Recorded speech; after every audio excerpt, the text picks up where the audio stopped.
Hey up! Today I'm in Blackpool. Come with us as we take you on a magical tram tour of the Illuminations. We'll check out Christmas by the Sea, and I'll give you first-hand insight as to why Blackpool is classed as one of the most dangerous towns in the UK. Welcome back. We're here at the Premier Inn in Blackpool. I'm here with Ray and Ellen. We're going to head down to the Heritage tram stop and go check out the Illuminations. We're ready. Are we ready, Ray? Right, come on then. It was about a 10-minute walk from the hotel to the tram stop, and on our way, we bumped into the big man himself. In all the excitement, this local resident didn't have time to get dressed.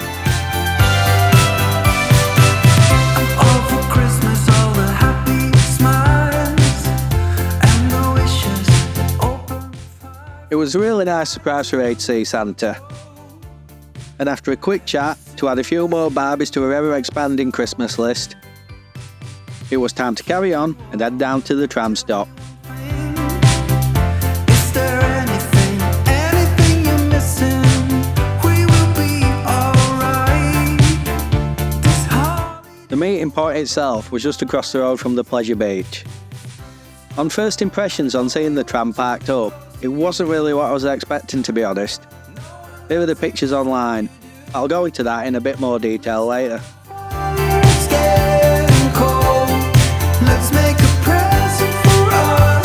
Once on board, I could see why they called this Heritage tram tours. Some real 1930s nostalgia on this double-deck streamliner. It was time to settle in, have a sweet or two, and wait for the other passengers to board. The top deck was soon pretty full, and after a short wait, we were on our way.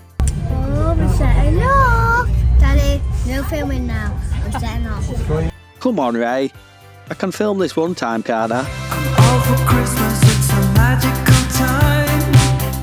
Full of kisses, let's go outside and tickle a snowman's nose and make angels in the snow. I feel nimbly, did you hear something? From the chimney, a little grin. We will be alright.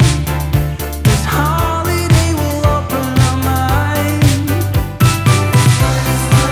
I only want to be close to you. No one else here does what you do. Let's start a fire, it's getting cold. Let's make a present for us to show. You and me's destiny. As we dance, we get chills for free.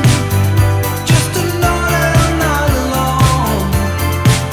Let's meet the fire, it's getting cold.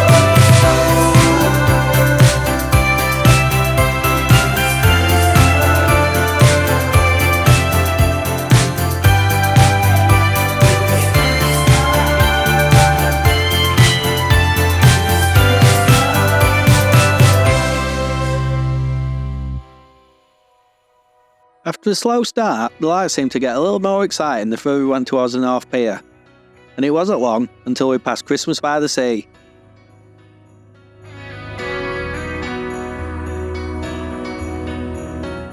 We're going to check that out later. To be honest, I don't think I had much of a choice. I think a certain little girl was pretty much demanding it. A time for miracles, wishing to find a remedy, hoping for better days to come. I really do love Blackpool.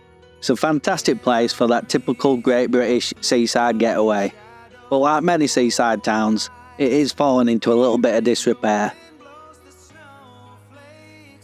It's all part of the experience, adds a little bit of texture, a little bit of local grit. Send me lights and angels, help me through the changes, and I'll be waiting on Christmas night. It really does give me that warm, fuzzy Christmas feeling to see Ray enjoying this so much. Hope and glory, write us a different story.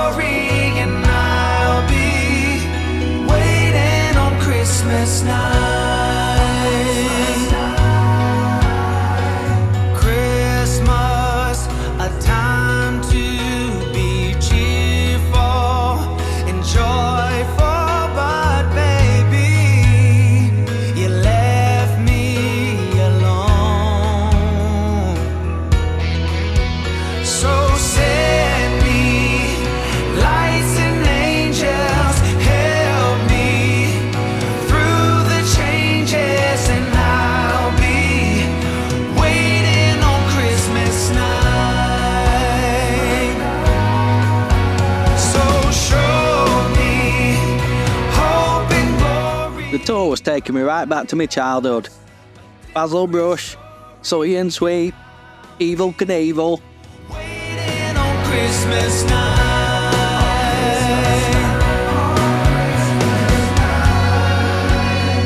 My only wish this year. A fantastic end to this leg of the tour. A quick Haribo break, and it's time to turn round.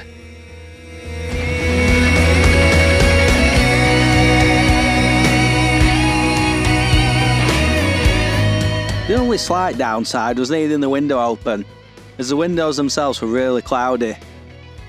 Well, that's to be expected with a tram that's nearly 100 years old. Hey, show me lights and angels, help me through the changes, and I'll be waiting on Christmas night. Oh, show me hope and glory, write us a different story, and I'll be waiting on Christmas night. Oh, oh,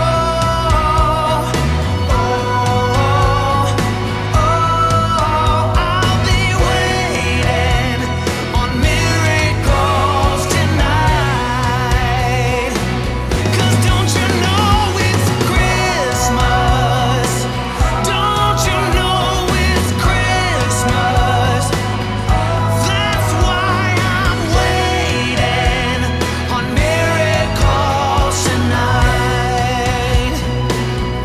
That's why I'm waiting on miracles tonight.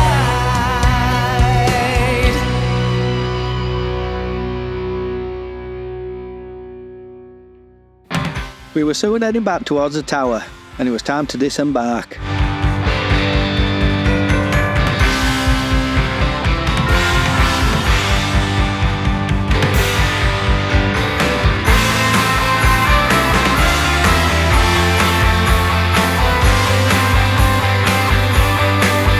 When the night is old and the eggnog's going up in your head, all the gift wrap lies all over the floor and the children's upstairs. As mentioned earlier in the video, it wasn't until I checked my emails later that day that I realised our tram was a replacement vehicle. Kiss them goodnight and then you and me will go on.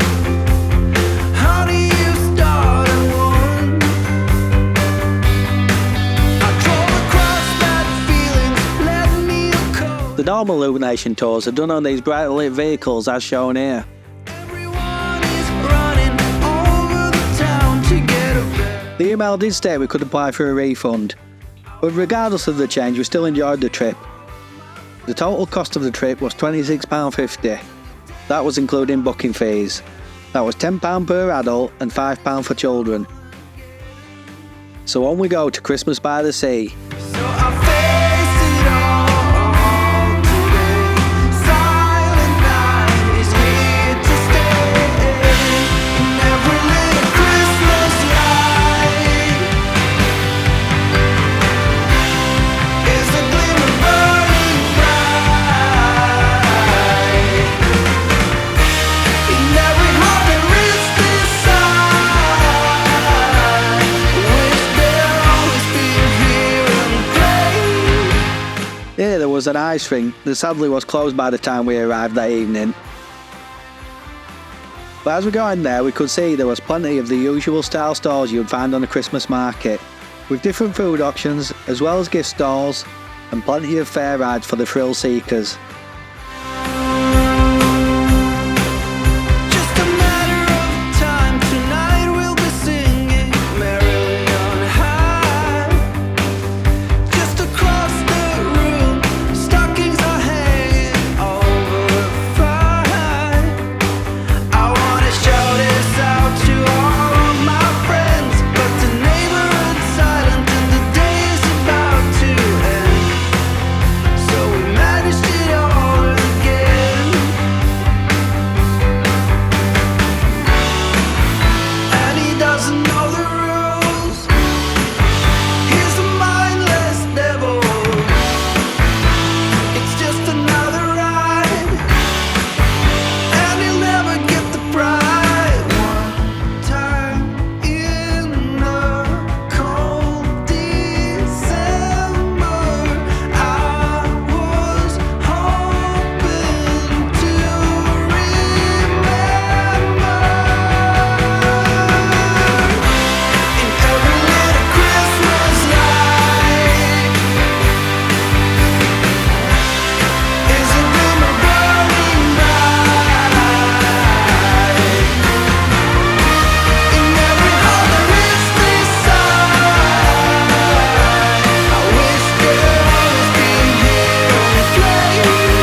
After all that fun, it was soon time to head back to the hotel. We decided to walk as it was quite a mild evening, and it was a chance to take in more of the lights and sights of the Blackpool night. All together, learning about a history. Love and kindness, we all need a family. Together in my favorite season, let's do it for the right reason. Some of the B&Bs were definitely giving me Villa Bella vibes from the classic Only Fools and Horses episode Jolly Boys Outing.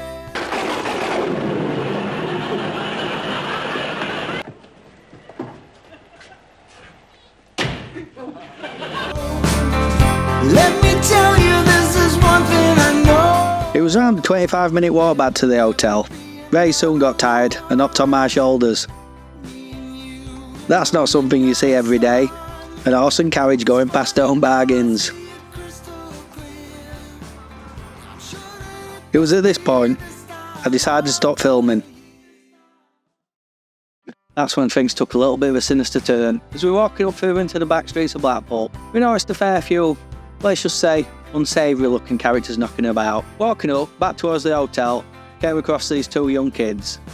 Can't have been older than 13, 14. Then, as we were getting closer to it, I could see they were slowing down, nudging each other, looking round at us. I looked over at Ellen, she looked at me. We could tell there was something not quite right here. So as we got a bit closer, I'm thinking, what's game here? One of them went up to me.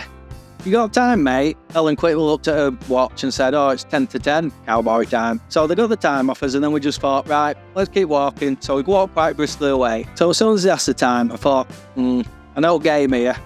There we go. Go to my pocket, pull my iPhone out. One of them just run off with it. There's no way I'm catching them. No, you might think we're overreacting there. What do you think? No way in this day and age. Two kids that got mobiles or watches on them, in my opinion.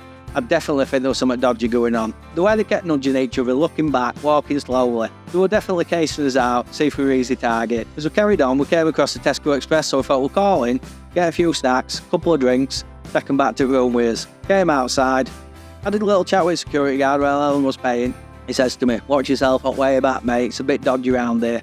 Now, when security guard's telling you that, you know it's a little bit dodgy, don't you? So we carried on walking. We had his wits about us now, after those last couple of little exchanges. Next thing we see, a big group of youths, all on mountain bikes and BMXs.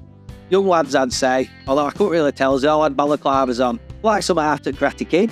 Nah, call me old-fashioned. They might have just been cold and all that, but I can only think they're up to no good. Is Blackpool dangerous? Quick Google and it comes up as one of the most dangerous towns in the UK. But if you live local, let me know what you think. Is there certain areas you should definitely avoid? We finally made it back to the hotel. And in hindsight, if I'm honest, we probably should have persevered and tried and get a taxi. But you live and learn. And Ray, bless her, she didn't have a clue what was going on.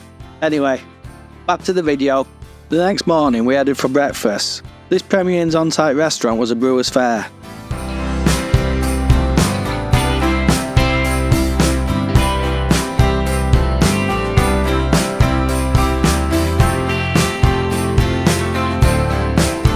The decor inside was nice and Christmassy.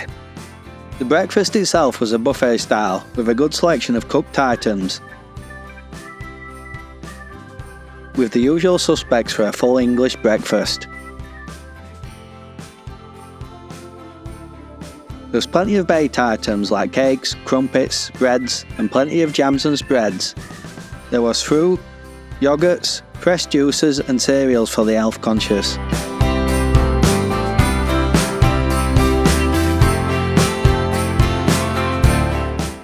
There was tea and coffee making facilities for that obligatory morning cafe in it.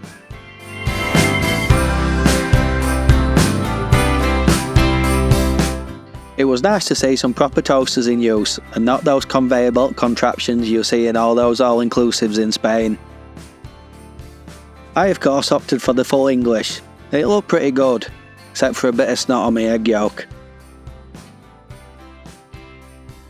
And then when you arrange your breakfast, you've of course got to give it a bit of distance between your egg and your beans. Use a sausage as a breakwater. That's right, Alan. Use the sausage as a breakwater.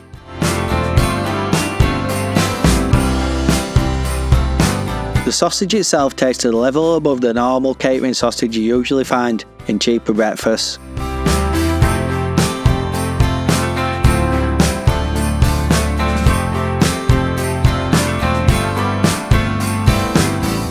Ray opted for toast and cereal, and even managed to butter her own toast. Well, in a fashion.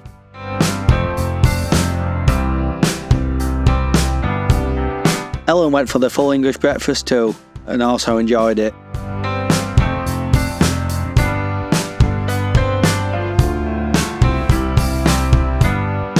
It was pretty good value at £9.99 each, with kids eating free. If you like this video, please give it a thumbs up and consider subscribing.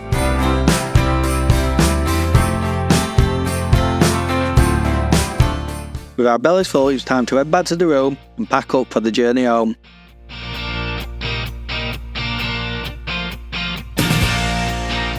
Like with all Premier Inn hotels, the room itself was clean, if not a little basic, with a large TV and a very comfortable bed.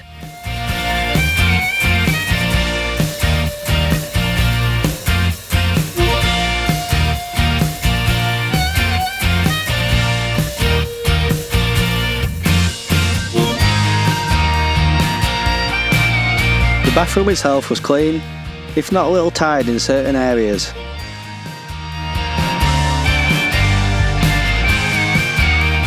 The view out of the window wasn't exactly spectacular, with a view of the reception and the disabled parking area. The hotel itself did have ample parking that was free of charge. Overall, it was really good value for money, with the total stay coming to £96 for the night. It was a great trip, and seeing Ray's little face light up made it worth every penny. That was regardless of the slight bit of anxiety we felt walking home last night. I hope you enjoyed the video. Watch more of our videos. I'll see you in the next one. Ta-ra!